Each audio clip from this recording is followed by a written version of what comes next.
À quoi peut-on comparer l'esprit qui est dans l'homme? Si on prend une radio qui fonctionne, on entend la musique. Si on enlève l'électricité, est-ce que la radio va fonctionner? Non. Puis, l'électricité qui faisait marcher la radio, est-ce qu'elle peut faire de la musique sans la radio? Non, parce que l'électricité, c'est simplement une force. Mais c'est la même chose pour l'esprit qui est dans l'homme. L'esprit qui est dans l'homme, ce n'est pas une personne.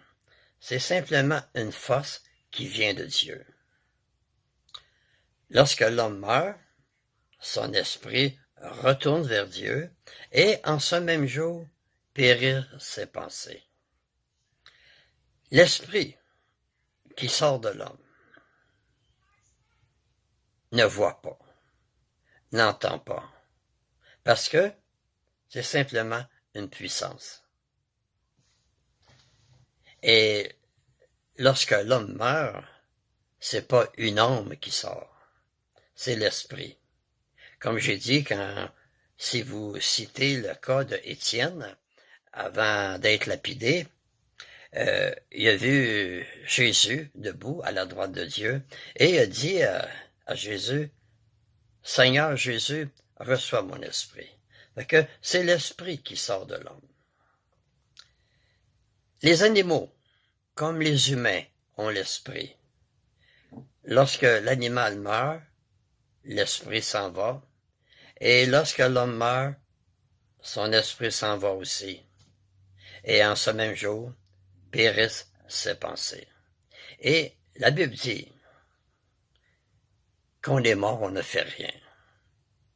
C'est écrit clairement dans la Bible que les vivants savent qu'ils mourront, mais les morts, eux, ne savent rien. Et tout ce que ta main trouve à faire, fais-le avec ta force, parce que où tu vas, dans le séjour des morts, tu ne fais absolument rien. Les morts sont dans la poussière de la mort et attendent le jour de la résurrection. Quand on meurt, on ne va pas au ciel ni dans un enfer pour être torturé. Comme j'ai dit, quand l'homme meurt, son esprit s'en va et en ce même jour périssent ses pensées. Merci de m'avoir écouté. Et encore une fois, si Dieu le veut.